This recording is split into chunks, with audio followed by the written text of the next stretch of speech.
Welcome to the stage, Steve Newall and Danny Philippou.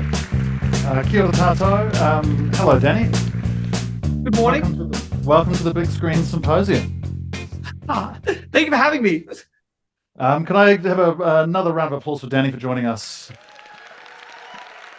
It's so funny. Zoom removes any outside sound, so it sounds like no one's clapping. Oh no, it's uproarious here, and it's only going to get more so the longer we go. You're zooming in from an as yet undisclosed location. What's happening at your end today? I'm in my house in Adelaide. Lovely, Adelaide.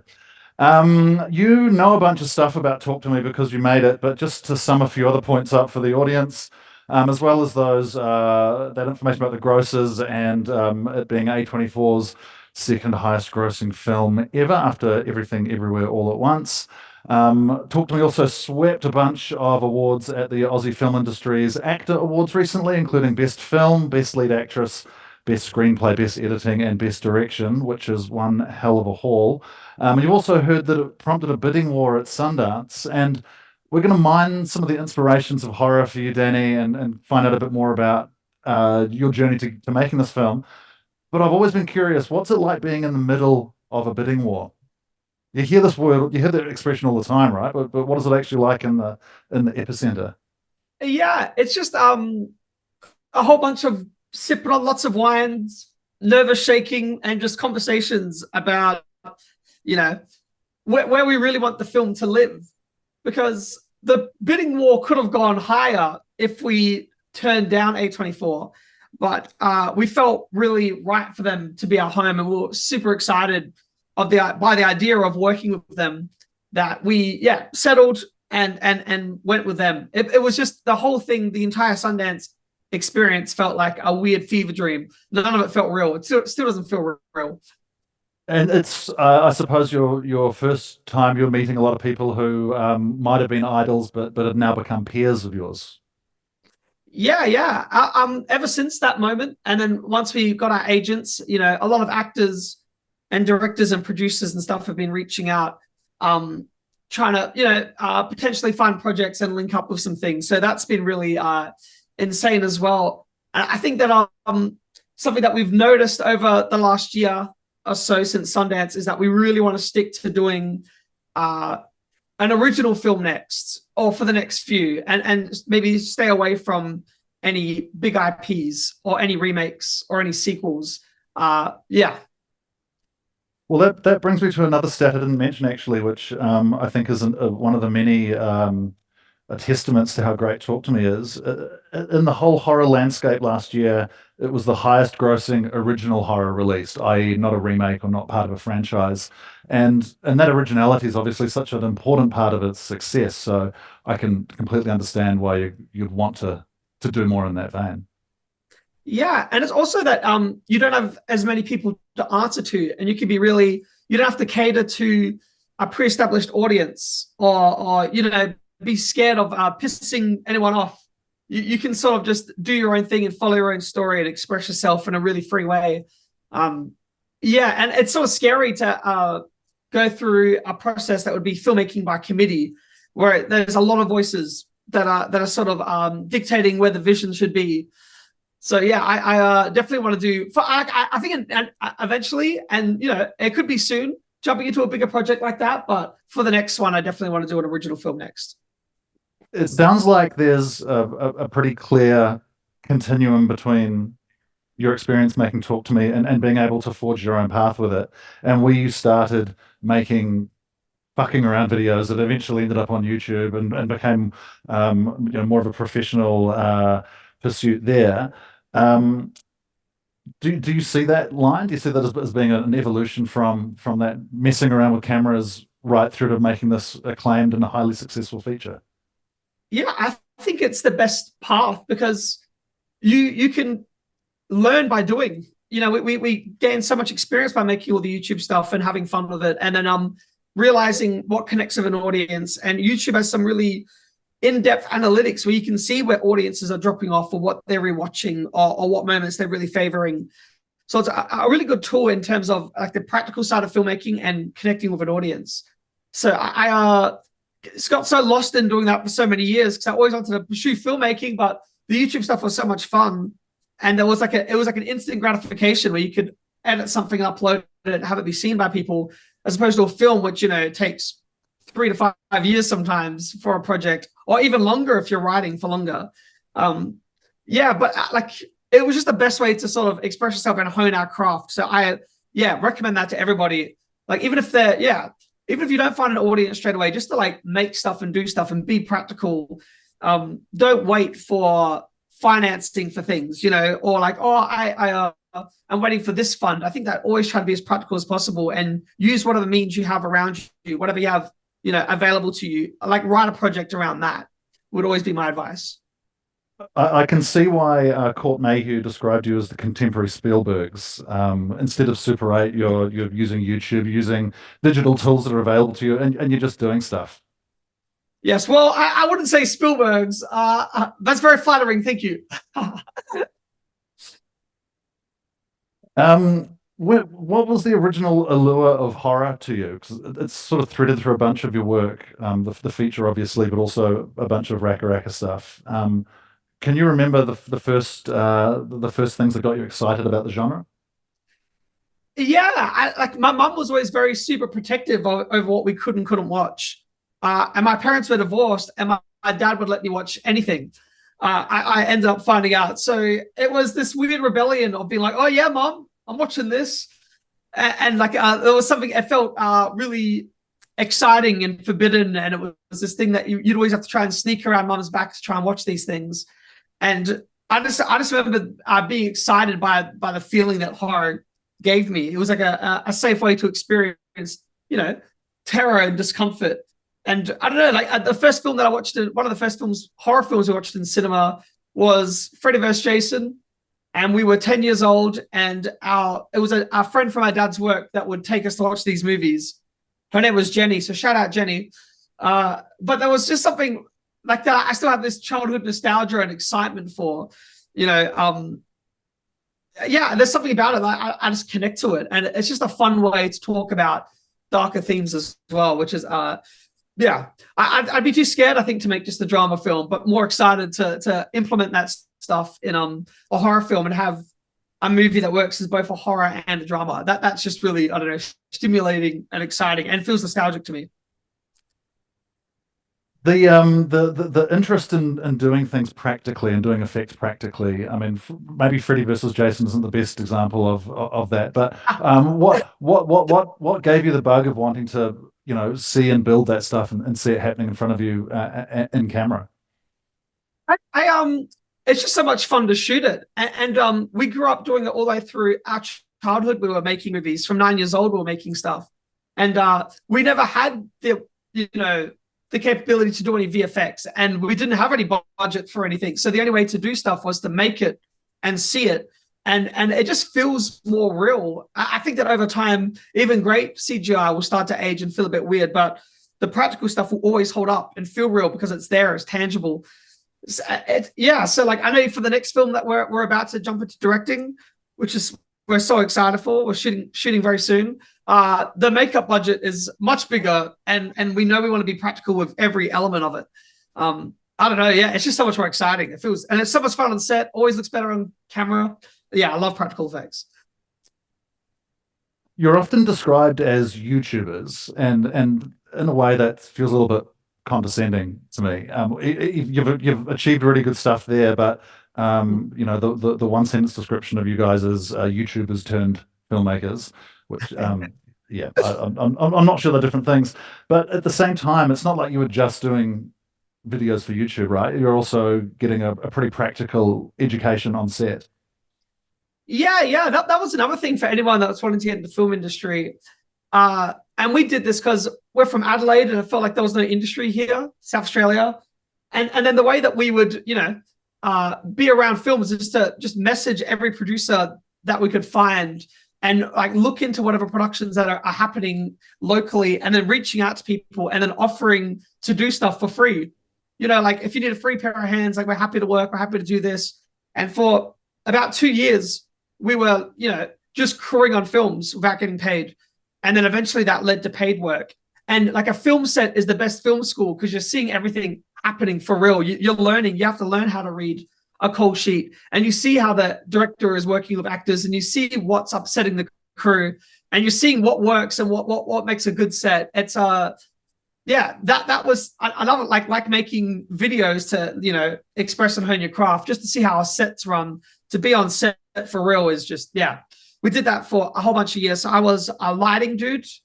I was on the lighting team, and my brother was a runner, and he was a gaffer, and he was on the sound team. He did a whole bunch of different stuff. Grip, that's always the best. Is the funnest way to learn as well. It's so our film set is so, I don't know, magical. It's so much fun. Can you think of any specific ways in which that informed Talk to Me? Were there any specific things that you picked up on set that made an impression on you? Yeah, I remember there was a bunch of productions that felt like people were going through the motions, and it felt flat. And then Jennifer Kent, who directed The Babadook, we worked on The Babadook, and that was the first time we saw a director that really, really cared and was really sort of pushing the crew and wouldn't, fold to different things or let things be just okay. She needed them to be perfect. So it was a bit of an extreme situation sometimes for some of the crew, but overall it was like serving this really grand vision, and she was so committed. It was so inspiring seeing her work. So I think that seeing Jennifer Kent work was definitely inspiring. I'm just gonna just one thing for the audience quickly. We are taking questions today. You can send those in via the Big Screen Symposium app, and I'll see them pop up here. So you'll have the opportunity for me to pass some stuff on to Danny as we go. But as we continue, the relationship with the producer is obviously really critical for a filmmaker, especially if you're mounting your first feature. How did you find Sam and Kristen at Causeway? We were so enamored by their work and everything they had done. I did a course that like Google lined it up through YouTube, where it just sort of let YouTubers get script notes from real script editors in the field. And Samantha Jennings was one of those people, and she gave notes on something that we were writing, and they were just the best notes I've ever read. Like, she just got the material, and she was constructive in a way that didn't feel like she was beating you down or something. I was really excited by the idea of working with her, and I just emailed her years later, reaching out and saying, hey, I've got a script for a thing if you're interested. And we were so surprised when she got back to us. And I think a producer is, especially a creative producer, like Sam was someone that didn't just care about the budget. And we had to reinvest our fees into the movie to make the film happen. So we were pretty much working for free. And then Sam did the same thing. Like, Sam reinvested her fees back into the film. And so she was someone that was like there to really follow the vision through and was excited about it as producing a piece of art, as opposed to like making a car or something. Like, it's really rare maybe to find a producer like that. Well, I wouldn't know. I haven't worked with too many producers, but she felt really special and rare, and always had our back, and was amazing, from the script notes to being on set to being in the edit, to having our back and helping us put together the crew. It's the most, she felt like the best mentor, mother figure. Yeah, we couldn't have made the film without it, for sure. If they were here now, I'd have a bunch of questions for them about what it's like to work with twins. You might find it hard to answer this because you're inside that bubble, but I'm curious about how your relationship and your rhythms work as storytellers, and how you connect that to people that might not share the same language as you. That again feels like a bit of a cheat code, to have someone that you can rely on and that has the same vision as you. So Michael and I, because we've made stuff for so long, since we were 9, and then all the way through the YouTube years, we just have a really good shorthand, and we're usually on the same page. And we specialize in different things. So like, I would write the scripts whenever we'd make stuff, and then he would star in it. I'd shoot it, and I'll do a rough cut. He'd do a fine cut. He'd do sound effects and music, and I'll do a color grade and VFX. And that's sort of how we would, juggle our projects. And the same sort of thing happened with Talk to Me. So like, we sort of wrote the script, showed it to Michael for notes, and then he would brutally tear it apart. He was the opposite of Sam. He was just sort of like telling me really honestly if something's shit. but because he's got the best interest at heart, you never get offended by it, and because it's your brother, you don't get offended by it. Yeah, and then so that happened all the way through post-production as well. So like he was really, really hands-on with sound effects and music, and we both did an edit of the movie before we even worked with our editor. So I had an edit of the movie, Michael had an edit of the movie, and then the editor had an edit of the movie, and then we would go through and we just work through every single beat and try and find who did what better and what part worked stronger. And like it's so weird. Having Michael is amazing. And then even right now we're both leading different projects. So he's working, we're both working on these things, but he's like more leading one and I'm more leading the other. And when it's time to be on set, we're like jumping between each other's projects. It's a really, really awesome way to work, I think. It's something that might have given you more confidence or more strength as you went through that process of retaining the script approval, making sure this was the film that you really wanted it to be. How challenging was that? Did you have to be particularly persistent in holding on to it? Yeah, I remember one of the difficult decisions that we made early on is there was a company in Hollywood that was going to make Talk to Me, and it was like a big deal, like a big studio. It would have been a really big budget, and it was like, oh, this feels like this could be in cinemas if we did this. If we go all these people, it's going to be in cinemas. Like they're going to push for this theatrical release, and they were amazing producers and all this sort of stuff. But we were just getting script notes that were sort of making the film feel a little bit more typical, and we could feel our creative freedom sort of getting stripped away, and we were sort of writing stuff that we didn't really connect to and didn't get. And there'll be notes like, we really want to see where the hand came from and how to defeat the hand. And like, we want Mia to research it and figure it out. And for us, that was always like the worst part of a horror film, is when we're watching people go on Google and look, oh my gosh, this demon, this, like that whole part, I just found really, I don't know, like typical and a bit played. And I was more excited by the kids being in over their heads and not really understanding what it is that, they're dealing with or how to defeat it. And we were so specific. Like we have a whole mythology Bible that we've written out and we know all the answers to everything, but we want to sort of hint at things and have the kids be unable to conquer it really. So that was a tricky thing earlier on to turn down the Hollywood thing, because we decided we're going to make it back in Australia independently and not know whether or not it's going to get picked up anywhere or distributed anywhere. So it was scary at the time, but it felt right. It's allowed you to have a real cultural specificity that is makes the film stronger. Like, I relate to the group of friends in the film really strongly. It being a diverse bunch of people, and it's not my world exactly, but it makes it much more tangible and a more believable place to spend an hour and a half. Is that a critical factor, do you think, in how the film has traveled? Yeah, I think that sometimes maybe in New Zealand as well, but very much in Australia, there's this weird cultural cringe where we're scared of Australian stuff, or we feel like Australian stuff is not very good. And I've been on sets where they make the actors say things more broadly and clearer so that overseas people could understand it. Or can you say it like this, or slow that down, or we didn't quite pick up this word.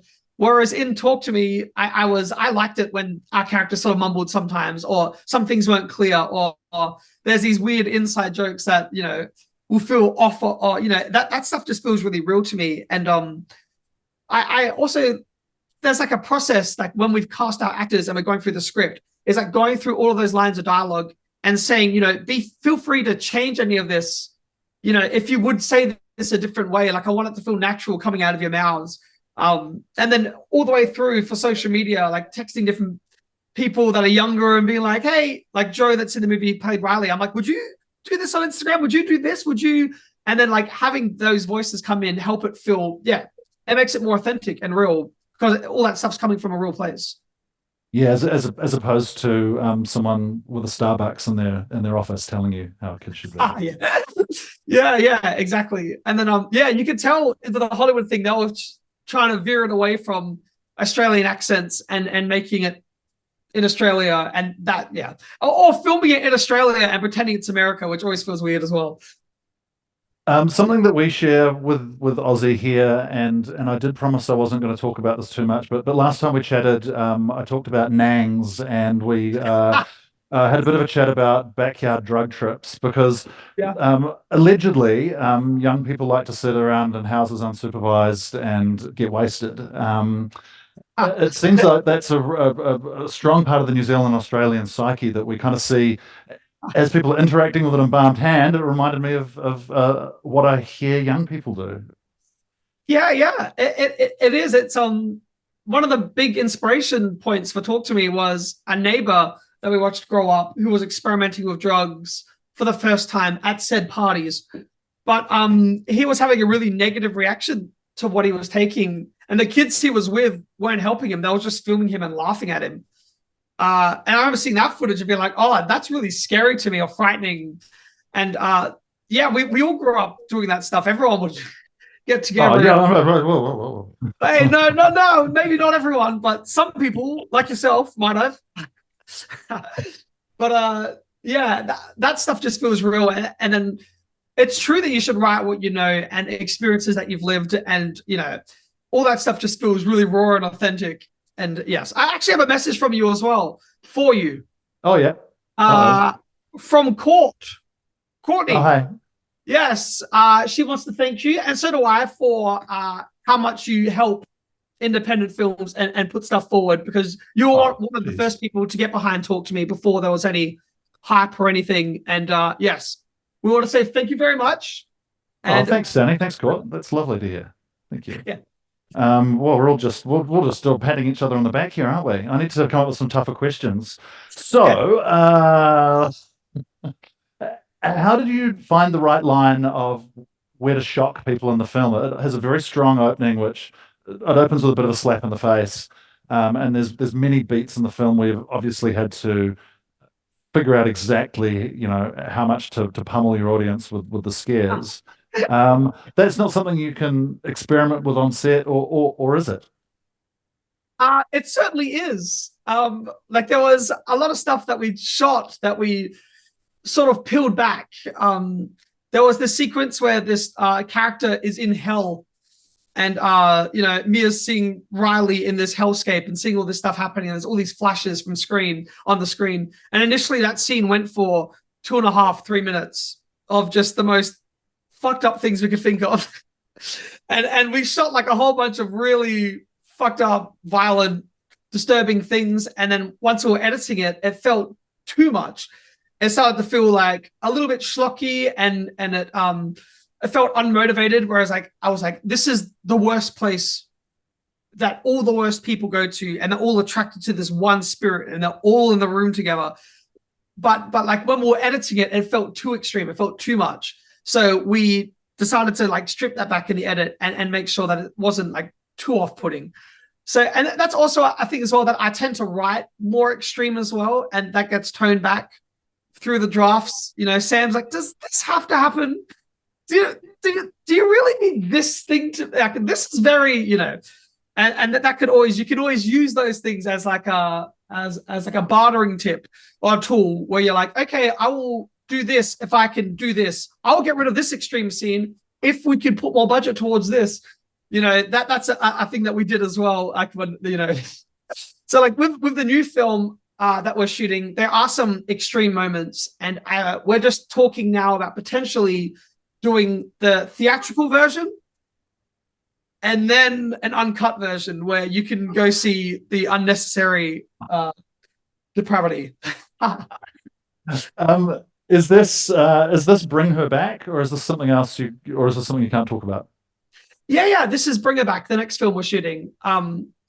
This is Bring Her Back. So right now we're still trying to lock down one last actor, and then we'll be entering pre-production and production, and hopefully releasing it next year is the plan. But I reckon be careful with a room like this, saying that you're still looking for cast, because I'm not sure there's many actors that are running to the stage, but I reckon there'll be some agents that will get that message. Yes, well, it isn't fully cast yet, so please reach out. What's different for you this time around heading into your second feature? Obviously, you've got the financial oomph of Talk to Me, and the great reviews and feedback to it. How's that strengthened your hand, and how's that changing the decisions you make? It hasn't strengthened it. It's weakened me.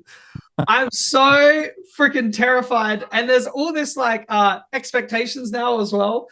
And then, so that's really scary to me. Like I feel really nervous and anxious. And like I've got the script and I'm like, should I have tried to make something a bit more commercial-y? Like there's just certain things where, I like really question it and I'm scared to death. Like I am so scared. So I do not feel stronger at all.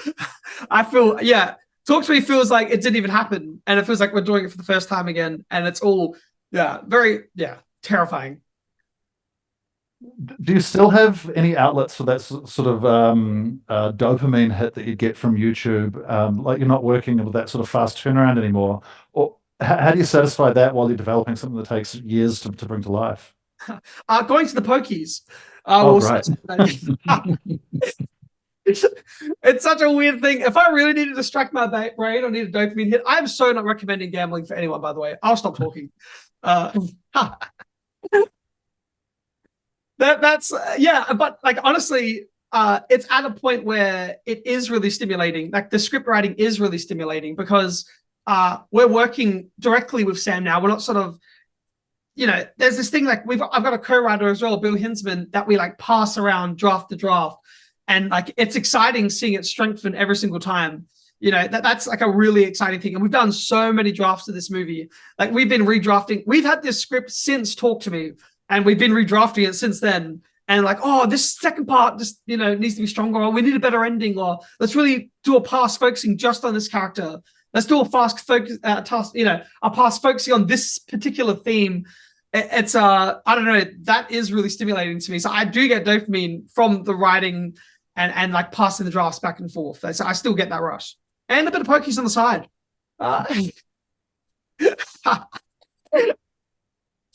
I mentioned that maybe the kind of condescension of talking about YouTubers before, and I think that genre filmmakers may face some of the same challenges with how horror is viewed or any other sort of genre filmmaking outside of the studios or fandoms that support it. Do you find that a challenge within the Australian film industry, like taking horror seriously? The actor awards seemed like it was a pretty big momentum shift. Yeah, I think it was only the second horror film ever to win like best film or something like that. And it is true that people for some reason are a little snobby towards horror, which is so weird because there's still amazing performers in horror films. You can still tell an amazing story. It's a genre like any other, so it's a weird thing to turn your nose up at. Like I've never really understood it. I hope there's a momentum shift, and I hope that people embrace it. Like I know that when we were at South by Southwest, a lot of the films were Australian horror films that were there, and like globally, audiences are excited by it. So I find it odd that it's not as embraced. And even now, comedy seems to be, people seem to be scared to make comedies as well. Internationally and in Australia. So yeah, I don't know. I think genre films are always exciting and will always have an audience. So yeah, it's an odd thing. It's odd. What do you think the kind of key elements to making a contemporary horror film are? Yeah, it's, you can watch a film back from the 70s and it still feel as strong as it did then as it does today. Like I really do think that trying to be contemporary maybe will weaken you if you're like trying to find this unique in. I think that your stories just need to feel personal and unique, and any film that you make or write should feel just personal and as an expression, as opposed to feeling AI or following like a trend that was working more recently. Oh, this film here, let's do a movie like that. That seems to be the attitude of a lot of filmmakers and stuff, and that just always leads to scripts that feel like they just wrote them to capitalize on something. That's like we've signed on to do Talk to Me too, but I paused it to focus on this thing, and I just need to come at it when I'm with fresh eyes and feel like I'm invigorated by it, instead of being like following, oh, this is successful, I'll do that again. I just need it to come from a personal place. Because especially when you're sitting down and you're talking to the actors, and like I really do like finding that connection and having like both of us can talk about things, and I can talk about what inspired each scene and what I'm connecting to or what I'm drawing from, and then find where they can connect to it and where they can portray it. Like that's, yeah. And that feels like it could be hard to do with like a more broad or bland script. Outside of the Nangs, outside of shooting visions of hell that you can't put on the screen because they're too disturbing, what were the kind of core emotional things that you're drawing on for this film? It's obviously a huge part of its foundation is the emotional core of it. Yeah, I think that loneliness and the fear of loneliness and having a character losing all types of physical intimacy or any sort of real connection, and like rejecting the natural connections, you're trying to force these connections, with people. Like she's sort of like Mia's planting herself at her friend's house and avoiding home with her dad, and is really disconnected with him. And there's always this thing with families where it's easier not to talk about certain things or like avoid certain things, and that always feels like it's a bit disastrous in the long run. So it's about connecting with people that want to connect with you or naturally will be connecting with you, and stop trying to avoid things, conversations like suicide and depression, and not using having an outlet that's a crux, whether it's drugs or alcohol or sex or gambling, and then trying to find like a natural way to deal with certain things. I think that is what that film's, for me, is what I was really sort of connecting to, or drawing from or writing to. It leads to a pretty grunty part as Mia for Sophie, Yeah. which in turn, like the stakes are really high for you guys finding the right person to bring that character to life. Was it a difficult casting process? Yeah, it was. It took forever. Like we were casting for like 2 years, but that's thanks to COVID as well, which delayed everything. And then some of the people that were helping fund the movie really were pushing for a star. She needs to be a star. We need to have a star.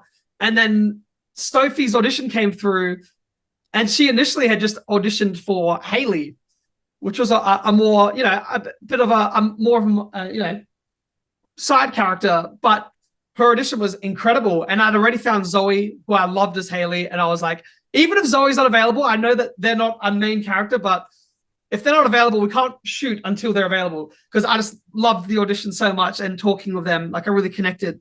And then with Sophie, like getting her to read for Mia, it was like, oh my God, it was the most incredible thing. And we knew straight away after seeing those auditions where it's like, it has to be Sophie. It just has to be. And then, we lost, money out of the budget, $1 million out of the budget for casting her, which is a lot for an independent film, because they were saying like, you need a star for the lead, but we just felt so confident and comfortable that, that's when we decided to reinvest our fees, and Sam did, and we got Sophie by doing so. And it just felt right. And we knew straight away from the auditions that she could pull it off. It's always like, you could always tell from the auditions what an actor's capable of. It's hard to like be on set to try and like pull something out of someone if they can just show that they can do it already, and then that's just like the best starting point, and then you can build on that. We owe so much. So happy for Sophie, and her career is going to be huge, I'm sure. Like you just know, like everyone's like, oh, she's not a star. She's not a star. It's like, she's going to be a star. She will be a star. You can just tell from the audition. Yeah, you've absolutely just introduced a huge actor. It's a really great piece of casting. Because we're in New Zealand, I also want to bring up Chris Alessio. It's great to see Chris on screen, and great to hear Swidit in the film for a good dose of Kiwiness there. Did Chris and Swidit come as a bit of a package? Chris recommended Swidit, and like we were in the editing thing and doing the music and the sound design, and we just connected so much with Chris on set, and we're such close friends of him and still text so much. Like we love him so much. He just in our conversations was just saying that he was in a music video once, and like there was this band he really loves and that he wants to support, and then sent the song through, and I was like, damn, it's an awesome song. Yes, 100%. We'd love to put that in along with 1-4 as well, which we put in there too. I don't know. Love Chris. And love coming to New Zealand as well. It always feels like a second home too. Well, hopefully you're here with us next time, maybe. Although I do like this giant disembodied Danny on the screen behind me. Yeah. The Actor Awards, your acceptance speeches I was watching, and you're very much in the moment. I think anyone that's in this session today kind of gets a sense of your normal energy levels. How was the actors for you? And specifically, I think while best film's a huge honor, as the screenwriter, the best screenplay award definitely felt like it connected with you in a really special way. Well, yeah, winning the best writing thing gave me a moment to just shout out my brother, because he said I couldn't write for shit. So that was a really good moment for me. That was Michael. He said, "You can't write. This is bad. You're a bad script writer." And then I won best writing, so I had to come up stage and say. So that was that moment for me, which felt really rewarding. Actually, a big career achievement.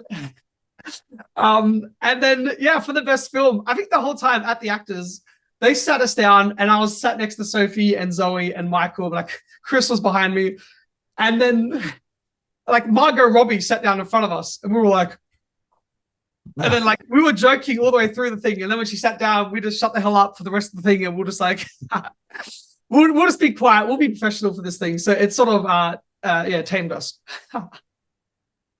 But yeah, even on set, like, Sam had to yell at us. Our producer had to yell at us a bunch of times to say, "Calm down. This is not how film sets normally run," because like the whole thing, and that's another thing about like working with people that really want to be there. Like they were like first time cast or excited cast that were like, excited to be part of a feature film. There's just something about that energy that makes it really giddy and electric. And that's how we like in that montage sequence was like the set literally just turned into a party house. And like none of the crew knew what the hell was going on. But it was like, go do this, do that. And they're all playing music. Sounds like, why are you playing music? We can't use any of this. And then it was just like everyone sort of running around, and makeup weren't able to do checks, and the camera was flying everywhere. And it was, we got told off. That was the day we got told off. But like, it was just fun to like you could feel it in the room, and to be able to have the camera fly around and capture it. It felt really special and magical as well. Yeah. The kids who are embarrassing themselves on mobile phone cameras, who are from being possessed in a basement or whatever, it's quite a OTT performance we get from some of them. But I heard there was an interesting thing you did to kind of bring your cast and some of your crew together, all kind of expose yourselves with that stuff. Yeah, there's certain possessions that are more embarrassing than others. Like some had to kiss dogs and stuff. Which way, by the way, just so people know, no actual dog was kissed. We got a puppet head made up, and then we shot like plate shots of like a dog licking a hand, and then the actor kissing the puppet, and then copped it together. Just to clarify, no dog was kissed. That wasn't going to be one of my questions, but thank you so much for clearing up the dog passion. That's really great. It was so many passes got done on the VFX. Like, that's not real enough. That's not, no, that. And then they delivered the final thing, and I was like, oh God, that's too real. But yeah, so that was like an example of an embarrassing possession. So that the actor didn't feel like, everyone was like laughing at him and judging him for everything. Every actor did that possession sequence. And every actor did each other's possession sequences in total. So Sophie did Daniel's, Daniel did this person's and that, and like everyone sort of like did each other's possessions. And then me and Michael did the possessions too. Sam, our producer, did the possessions. So everyone acted through the stuff, and not only helped everyone feel comfortable with what they were doing, but it also helped with the performance as well, because you could grab different moments from each of those possessions and like help build their own performance. Where they're like, oh, that was amazing when Jay did this. Let's add that to mine and all that sort of stuff. So that was just a fun way to help, get everyone comfortable and build the possessions. Possessions, good times. What are some of the things that have surprised you about the way that audiences in different places around the world have connected with the film? Well, first of all, I'm really bummed out that I can't be there, by the way. Sorry, this is my ADHD brain. I was actually meant to come to New Zealand and be there in person, but because of our location scouting for the movie, I couldn't make it work. So I'm just bummed out that I can't be there. Just have to say that for some reason. I feel like it would have been fun. But yes. What was your question? Sorry. The question was about how audiences worldwide have connected to the film, whether there were things that surprised you or made you particularly pleased about feedback that you've had from perhaps unexpected places. Well, it was insane finding an audience at all, because all the way through the thing, we just kept getting told by people, only 8% of Australian films make their budget back, by the way. This movie's not gonna, like, that's literally what we're getting told during production. So, it will surprise that we found an audience at all. So that still feels weird to me that it got picked up. It still feels weird that it went to Sundance and the A24 thing, because that's the joke that we would make on set. We're like, that's not very Sundance of you to shoot the shot like that. In the edit, it's not very A24 of you to linger on that shot for that long. That was always what we would joke about, like, while we were shooting it. So, like, we sort of joked it into existence or something. So, yeah, that felt really amazing. So, probably that. Finding an audience at all. Some people that are watching this today, watching this conversation, might feel that it's really easy to say that you can stick to your guns and say no to things and push through the way that you want. Did you have to utilize a bunch of economic security or privilege to be able to do that, or was it just mostly persistence, or did you have to have a kind of foundation to work with to be able to have those tough conversations and get the result you wanted? You're constantly sort of questioning yourself, and the way that I would sort of judge it is if, like with an edit, if I sent the edit to 10 people and 8 of them are saying this scene doesn't work, then it probably doesn't work. That was like helpful. The edit is like finding and using people that you trust as sounding boards or as feedback.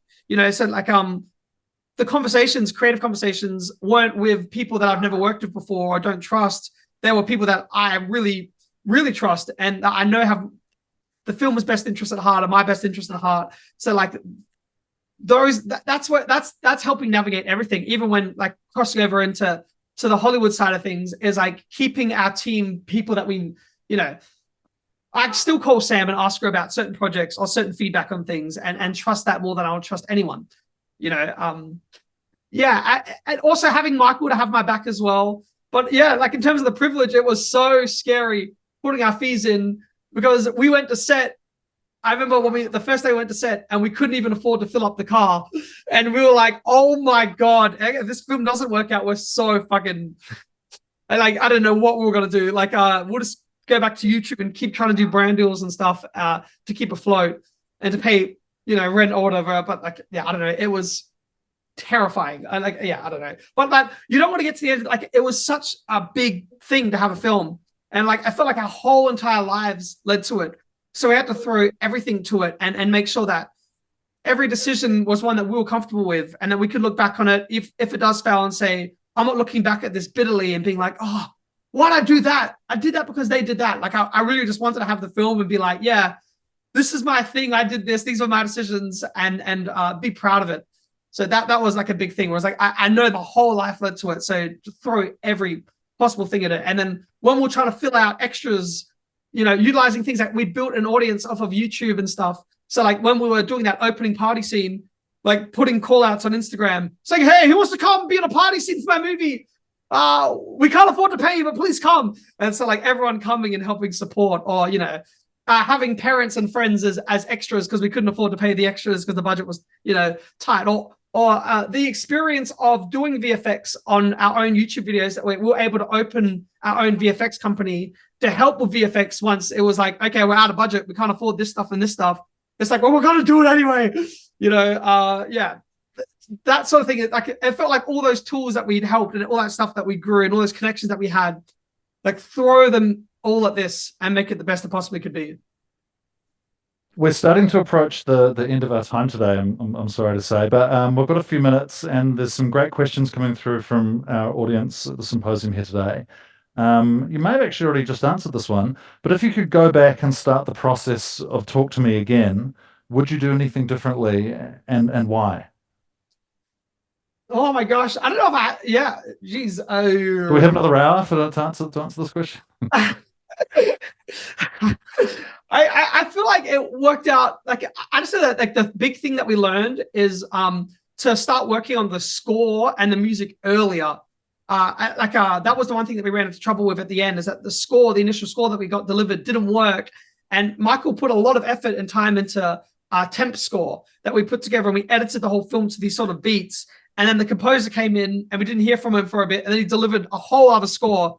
And I'm like, what the heck? This didn't listen to anything any notes that we gave or anything. And then so we were really stuck. And luckily by that point, the film had got pre-sales overseas that we were able to, again, put money back into it to rescore the film. So that was a big learning point. It was like, start working on music in pre-production. Every other like department gets so much time with their things. Like even the sound design, we were recording different things during pre-production. The same thing for score. Like have a composer working on the script from that level is a really important thing that we're doing on this film.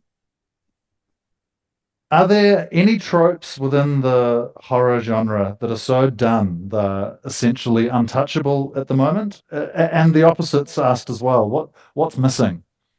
I'm sort of excited by tropes and trying to do our spin on it, because I felt like the animal on the side of the road was a massive trope.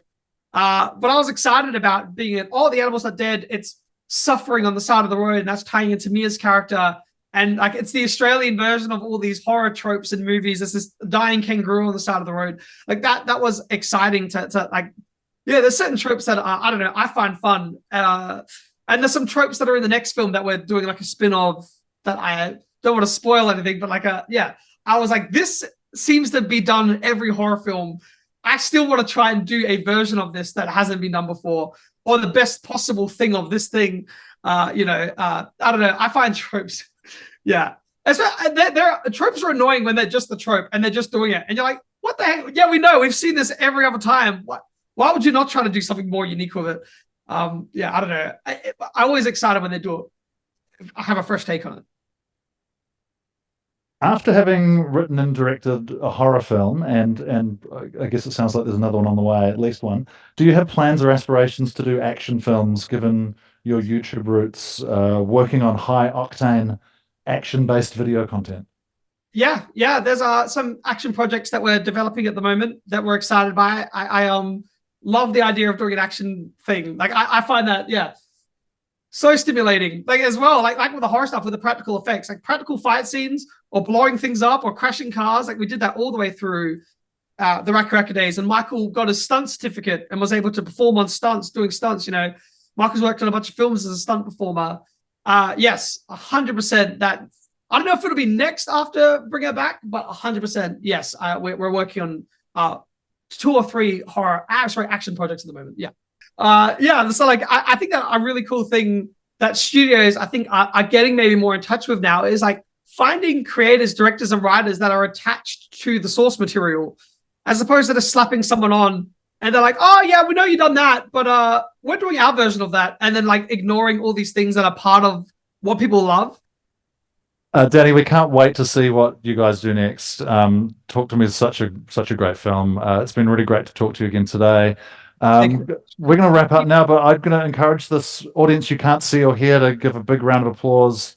Thanks, Danny. Thank you. And I will come in person next time. I will come. I swear. I want to come. We better see you over here sometime, eh? All right.